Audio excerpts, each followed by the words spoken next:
The land stretched dry and cracked, like shattered china under an endless Texas sky. Wind hissed through brittle grass, carrying dust, old grief, and a whisper of something ancient no one dared name anymore. Clara Evans adjusted her faded straw hat, wiping sweat from her brow. She'd been up since before dawn, wrestling a stubborn fence post and praying the last drops of well water would hold until morning. There wasn't much left, not of the water, not of her savings, not of her strength. But the ranch was all she had. Her husband, Thomas, had died last winter, taken by a fever no doctor could diagnose and no preacher could ease. The town of Dust Creek buried him fast and forgot him faster, their eyes lingering on Clara with the pity reserved for women who didn't fit, too young to be widowed, too defiant to remarry. Her ranch sat, a mile beyond the mesquite trees, where only the desperate or the brave carved out a life. Most days, Clara wasn't sure which she was. A buzzard circled high, its shadow slow and wide. That's when she saw him, near the ridge behind her barn. At first, she thought it was a pile of blankets left by drifters, but as she stepped closer, her breath caught. A man lay curled on his side, chest barely rising, blood soaking the earth in dark, rusty patches. His long black hair tangled with dust, his feet bare, a deerskin shirt torn open at the shoulder, revealing a wound deep enough to show bone. Then she saw the necklace beads and a feather, unmistakably Apache. Her heart pounded. Every childhood tale rushed back. Raids, burning farms, children stolen in the night, warnings hissed in church, curses spat in saloons. She stepped back, then again, her boots crunching on dry soil. He moved, not a threat, just a low, pained groan as he tried and failed to lift his head. He was dying, slowly, painfully. Clara scanned the horizon. The road was empty. Dust Creek wouldn't send help. They'd let an Apache bleed out and call it justice. She should have walked away, she knew it. But instead, she turned to the barn, returning with a dented tin cup of precious well water, nearly the last of it. Kneeling beside the man who could kill her if he survived, she didn't speak or ask his name. She lifted his head gently and pressed the cup to his lips. At first, he didn't drink. His eyes flickered open, dark, wild, unreadable, locking onto hers. She held steady. Slowly, his lips parted. He took a sip, just enough. When he finished, she set the cup down, trembling, and stood. For a moment, she braced for him to grab her, curse her, or speak in a tongue she couldn't know. Instead, he stared for a long second, then closed his eyes, exhaling as if in peace. Clara walked back to the house, unsure if she'd saved a life or invited death onto her land. That night, sleep never came. Before dawn's first light crept over the canyon hills, thunder rolled not from the sky, but from the earth. Hooves, dozens of them, shook the ground. Clara stepped onto the porch, one hand clutching Thomas's old rifle, unloaded and useless but a shield against her fear. The sun barely broke the horizon as riders appeared, silhouetted against the orange sky, moving in tight, silent formation. No dust, no shouts, just the steady beat of hooves, like a heart closing in. She froze, gripping the rifle tighter. The first rider emerged past the corral, then another, until warriors surrounded her ranch, their faces painted with quiet fury, feathers trailing in the wind. No one raised a weapon, but their presence was a blade at her throat. Then she saw him, the wounded man, riding at the front, pale but upright, blood fresh on his sleeve. He dismounted slowly, eyes never leaving hers. The others waited, still as stone. Clara swallowed, her voice lost. He limped toward her, a strange dignity in his pain. Stopping a few feet away, the morning breeze lifted his hair, revealing a young face, maybe early 30s, weathered, a scar slicing his jaw. His eyes, sharp and dark, held no anger, only something deeper, older. He raised one arm and spoke a single word in Apache. The warriors remained still. He turned to them, adding more in his tongue, words she couldn't grasp. Whatever he said shifted the air. Weapons lowered, gazes softened, some nodded. Then, as swiftly as they came, the warriors retreated, some glancing back, others not. All but one. The wounded man stayed, walking past her to the barn without a word, sitting in its shade by the water trough, closing his eyes as if he'd always belonged there. Clara stood, heart racing, the rifle heavy in her hands. Dust Creek would never believe Thisthi'd call her cursed, traitorous. She could hear the whispers. That widow's lost her mind, taking in a savage. He'll slit her throat and burn the place down. But no one had harmed her, and nothing had burned. She approached him, rifle still in hand. You shouldn't be here, she said softly. They'll come looking. He opened his eyes, silent. I gave you water, she pressed, not shelter. Not this. His gaze flickered amusement or defiance. Do you understand me? His voice, low and rough, carried an accent. You saved. I protect. She blinked. You protect. He nodded once. Until you are safe. It was so final, so matter of fact. She stared, heart thudding. You're as stubborn as every man I've met, she muttered. He almost smiled. Almost. By noon, the ranch was quiet, hoof prints and dust the only signs of the warriors. The man no name yet stayed near the barn, watching the horizon like a sentinel. He didn't ask for food or aid, but he fixed the fence post she'd struggled with, chopped wood, drew water from the well, his wound still seeping through her makeshift bandage. When she tried to stop him, he said, You gave, I return. By evening, she set 2 plates on the porch, one for her, one for him. He nodded, but waited until she ate first. That night, as she blew out the lantern, she saw him under the stars, keeping watch, not a guest, not a prisoner, but a shadow of something safe, something she couldn't name. 2 days passed. Dust Creek stayed silent, no sheriff, no questions about the warriors, no concern for the widow living alone. The quiet felt more dangerous than noise. Each morning, the Apache man rose before dawn, tending the fire, brushing her horses, limping less, but keeping his bandage tight. She offered to change it. He shook his head, touching his necklace. Wound must stay, so they remember. Pain teaches. It was his longest sentence yet. Clara stopped asking him to leave. His presence felt vital, like the ranch breathed easier with him near. She noticed small things, a rabbit left by her door, a broken barn drawer fixed, her boots polished, acts no one had done since Thomas. On the 3rd morning, she went to town for flour and coffee. The general store fell silent as she entered. 3 ranchers, bitter and weathered, glared. Back from your war camp, Clara? One spat. She ignored him, grabbing flour. Another muttered. They say you're keeping one out there, feeding him, bedding him. The words stung, but she held firm. Sheriff Harlan stepped from behind the counter, not cruel, but not bold.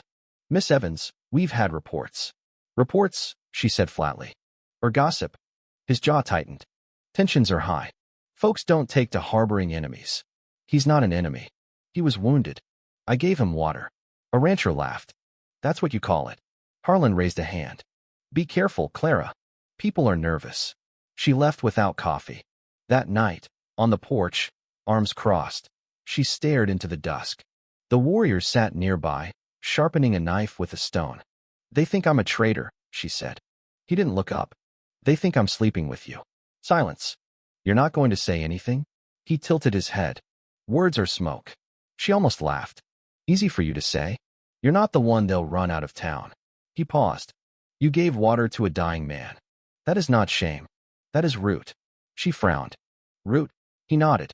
In my people, a woman who gives water gives life, not just body, but spirit. You gave what cannot be repaid. Silence fell. Then, softly, she whispered.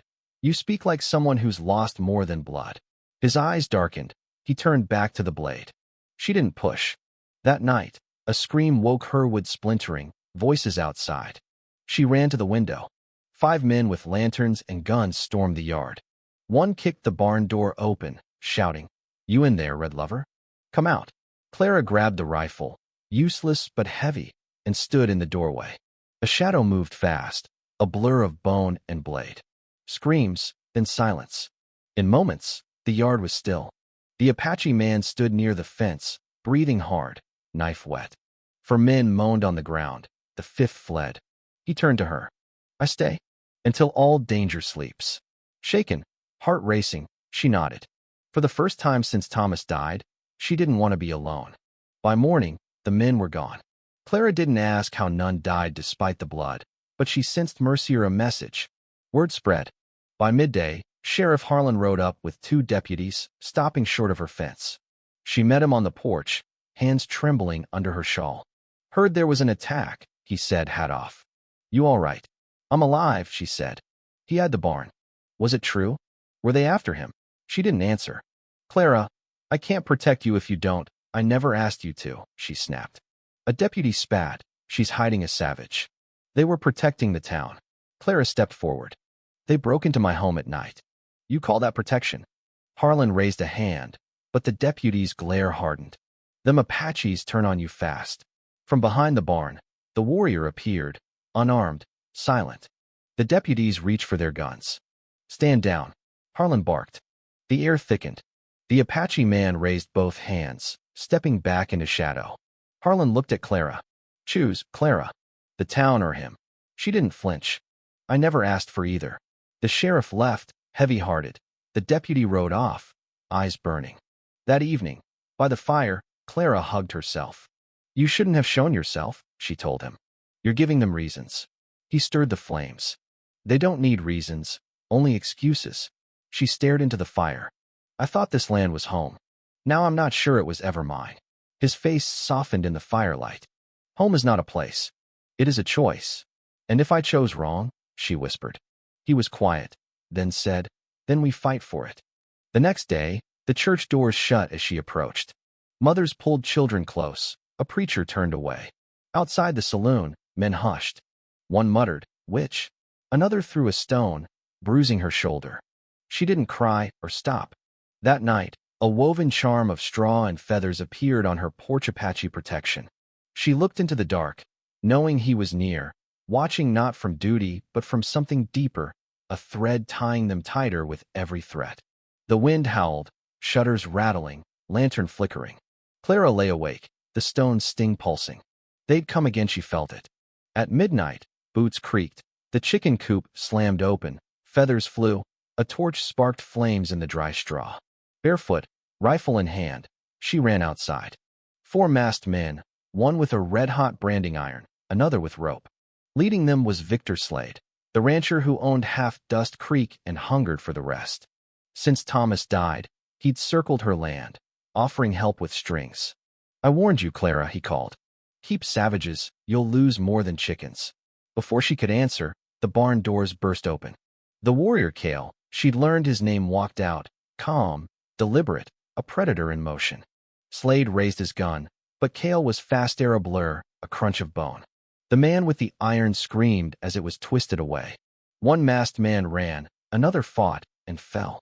Slade stood firm, fury in his eyes. "You think you can scare me?" Cale stepped forward, blood on his knuckles, and said, "Enough." Slade sneered.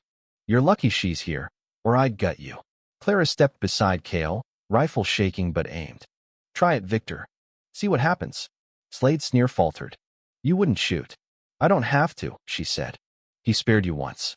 Cale's silence was thunder. Slade spat and retreated. "This isn't over." "You're right," Clara called. "It's just beginning." They doused the fire, saved what chickens they could. Dawn smelled of ash and feathers. Cale's hands were torn.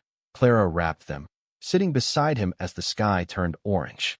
No words, but something thicker than smoke bound them, blood on the fence, truth in the soil. Days grew hotter, Dust Creek silent in her directiono stones. No sheriff, just a quiet that whispered of plans. Clara tended the land, fed the surviving chickens, fixed the coop with steady hands. Cale stayed, repairing the barn roof, sharpening tools, setting humane rabbit traps. They ate together, him waiting for her first bite, never sitting too close, always near enough to be felt. In that space, something took root. One night, Cale carved a wooden hawk by the fire. "What's that?" Clara asked. "Memory," he said. "For you." She blinked. "Why?" He paused. "You gave water, then choice." "What choice?" "To stay." She tilted her head. "No one else would have." He glanced at her. "You would." It was truth, not flattery. "I thought kindness was weakness," she said. "Thomas said it'd get me killed." Cale didn't pry. "He wasn't cruel," she continued, "just cold. Thought love was owed, not shown." Cale turned the hawk, wings spread. "And you?" he asked. "I thought I had to earn love, work hard, smile, stay quiet." He looked at the carving. You were always worthy. The words hit like rain after drought, her eyes burning. Morning found the hawk on her windowsill, a black bead tied to its neck. She tucked it into her pocket, near her heart, and baked cornbread with her last good flour. They ate under the sun, no words needed. Their bond, forged in silence and fire, spoke louder. Moving a barn beam, her hand slipped. His fingers caught her wrist, steady, calloused. She saw a scar from thumb to elbow. How'd you get that? I was 13, he said. Soldiers came, said we stole cattle. They burned our crops, took my brother, set fire to our lodge. My mother pushed me out, told me to run. A blade caught me. I bled 3 days under a cedar. Her throat tightened. What happened to her? They killed her, left her in ashes. She trembled. I'm sorry. You didn't do it. Doesn't mean I'm not sorry. He met her gaze. That is why I stay. You remember what others forget. That night, rain fell, the first in weeks. Clara watched from the porch as the sky opened, soaking the cracked earth. Cale stepped into the storm, face lifted, arms slightly raised, a sacred gesture. She followed, standing in the mud, soaked, not speaking, just being. The storm felt like cleansing, washing their pasts away. By the fire, she salved his nearly healed shoulder wound, seeing scars, arrow marks, old cuts. Every scar's a story, isn't it? She said. He nodded.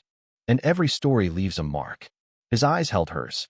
Some marks lead us to those who carry them with us. Her breath caught. She was carrying his scars, and he hers. Cleaning an old chest, Clara found a letter from Thomas to Slade, agreeing to sell the ranch 3 weeks before his death, behind her back. Hands shaking, she showed Cale. He was going to sell to Slade. Cale read it, eyes hardening. You still have the land. For now, she said, voice breaking. I thought he loved this place, loved me. Cale folded the letter. He loved control, not land, not you. The truth freed her. She rode to town in her best dress, ignoring stares, and showed Judge Harmon the letter. This was never filed, she said. Slade's trying to claim it through fear. Harmon studied her. Proof of intimidation? Ashes on my porch, scars on my fence. He nodded. I'll look into it. Back at the ranch, Cale waited. It's not over, she said, but I'm not running. She touched his chest, feeling his steady breath. I don't want to carry this alone. His hand covered hers, holding, not pulling. No kiss, just truth too sacred for words.